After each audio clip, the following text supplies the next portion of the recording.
Hello दोस्तों, स्वागत है आपके अपने यूट्यूब चैनल परीक्षा भवन में। दोस्तों, आज की इस वीडियो में हम लोग देखेंगे हिंदी साहित्य के इतिहास के अंतर्गत पहला क्लास, जो कि आपके आने वाले एग्ज़ाम्स यूपी SSSC का पेट एग्ज़ाम में बहुत ही महत्वपूर्ण है। तो वीडियो शुरू से लेकर अंत तक ज़रूर देखिएगा। तो चलिए देर ना करते हुए शुरू करते हैं। हिंदी साहित्य के इतिहास में तो जो सबसे महत्वपूर्ण चीज़ है पहले उसको जान लिया जाए। तो हिंदी साहित्य का प्रथम ग्रंथ, बहुत बार एग्जाम में पूछा गया है, हिंदी साहित्य का प्रथम ग्रंथ क्या है। तो हिंदी साहित्य के प्रथम ग्रंथ इस्तवार द लिटरेचर हिंदुस्तानी, इसके लेखक क्या हैं? गार्सा द तासी, जो कि फ्रांस के हैं। ठीक, तो गार्सा द तासी के लेखक हैं और वो फ्रांसी हैं। तो इन्होंने इस्तवार द लिटरेचर हिंदुस्तानी लिखा और अनेक लेखकों की जीवनी आदि का विवरण है। इसमें क्या है? अनेक लेखकों की जीवनी आदि का विवरण है। तो इन्होंने ज़्यादातर उर्दू लेखकों का उल्लेख किया, बहुत कम ही हिंदी लेखकों का उल्लेख अपने ग्रंथ में किए हैं। आगे है शिव सिंह सरोज। शिव सिंह सरोज एक ग्रंथ जो है शिव सिंह सेंगर द्वारा रचित है। हिंदी कविता का भारती द्वारा पहला इतिहास ग्रंथ है। शिव सिंह सरोज जो है शिव सिंह सेंगर द्वारा रचित हिंदी साहित्य या हिंदी कविता का भारती द्वारा पहला इतिहास ग्रंथ है। ठीक, modern vernacular literature of Hindustan, modern vernacular literature of Hindustan किसके द्वारा लिखा गया? डॉक्टर जॉर्ज अब्राहम ग्रियर्सन द्वारा, डॉक्टर जॉर्ज अब्राहम ग्रियर्सन द्वारा। और हिंदी साहित्य के काल विभाजन का यह सबसे मौलिक ग्रंथ माना गया। क्या माना गया? मौलिक ग्रंथ माना गया। हिंदी साहित्य के काल विभाजन का सबसे मौलिक ग्रंथ क्या माना गया? Modern vernacular literature of Hindustan, doctor George Abraham Grierson. उसके बाद आता है हिंदी साहित्य का इतिहास, जो कि आपके डॉक्टर आचार्य रामचंद्र शुक्ल के द्वारा रचित है, 1929 में प्रकाशित। कब? 1929 में प्रकाशित।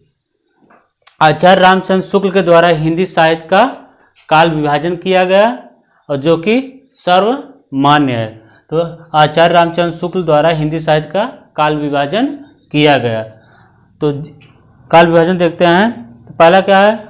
आदिकाल, जिसे वीरगाथा काल कहा गया, 1050 से 1375 ईस्वी तक, 1050 से 1375 ईस्वी तक। ठीक, उसके बाद फिर आता है पूर्व मध्यकाल, जिसको भक्ति काल कहा गया, 1375 से 1700 ईस्वी तक। उसके बाद आता है आपका उत्तर मध्यकाल, रीतिकाल, 1700 से 1900 ईस्वी तक। उसके बाद आता है आपका आधुनिक काल, 1900 से अब तक। इस प्रकार इन्होंने काल का विभाजन किया और बाद के आचार्यों ने कुछ इसमें संशोधन किया। हाँ, तो दोस्तों देखते हैं तो बाद के आचार्यों ने क्या किया। तो बाद के आचार्यों में डॉक्टर नगेन द्वारा सुधार के बाद हिंदी साहित्य के इतिहास को निम्न तरह से बांट सकते हैं। तो उसमें थोड़ा बहुत संशोधन किया गया। तो आदिकाल 1000 से 1350 ईस्वी तक रखा गया। भक्ति काल, देखिए आदिकाल 1000 से 1350 ईस्वी तक रखा गया। भक्ति काल 1350 से 1650 ईस्वी तक रखा गया। उसके बाद रीतिकाल 1650 से 1850 ईस्वी तक रखा गया। उसके बाद फिर क्या है? आधुनिक काल 1850 से अब तक। फिर आधुनिक काल को भी कई भागों में बांटा गया। तो देख लिया जाए यहीं पर। तो आधुनिक काल में पहला क्या है? भारतेंदु युग, जो कि 1850 से 1900 ईस्वी तक, कहीं कहीं 1850 से 1900, सही है।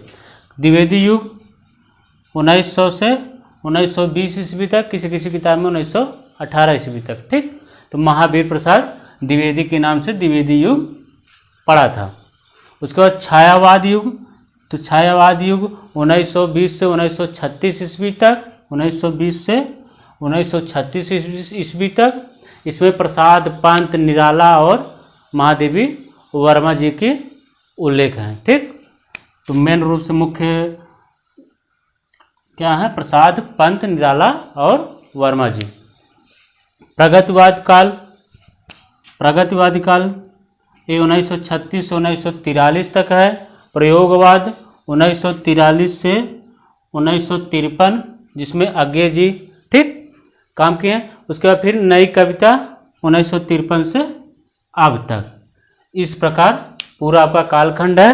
और इसको याद करने का एक तरीका और है, जैसे आदिकाल ए, भक्तिकाल बी, रीतिकाल आर, आधुनिक काल ए, आबरा ABRA आबरा। आदिकाल, भक्तिकाल, रीतिकाल, आधुनिक काल। आदिकाल, भक्तिकाल, रीतिकाल, आधुनिक काल। आदिकाल क्या है? 1000 से 1350। उसके बाद फिर क्या है? भक्तिकाल 1350 से 1650। उसके बाद रीतिकाल क्या है? 1650 से 1850। उसके बाद आधुनिक काल है 1850 से अब तक। फिर आता है आधुनिक काल में भारतेंदु युग 1850 से 1900 ईस्वी तक। उसके बाद द्विवेदी युग 1900 से 1920 ईस्वी तक। छायावाद युग 1920 से 1936 ईस्वी तक।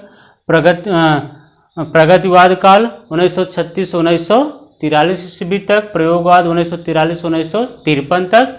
उसके बाद फिर नई कविता आता है 1953 से अब तक। इस प्रकार इसको याद करेंगे तो याद हो जाएगा। ठीक, आशा करता हूँ अच्छा लगा होगा। तो प्लीज़ चैनल को लाइक, सब्सक्राइब, शेयर करना ना भूलिएगा। आगे मिलते हैं भारतेंदु युग में, या यहाँ से शुरू करते हैं, नहीं तो फिर आदिकाल से शुरू करते हैं। ठीक, तो आगे मिलते हैं नेक्स्ट वीडियो में।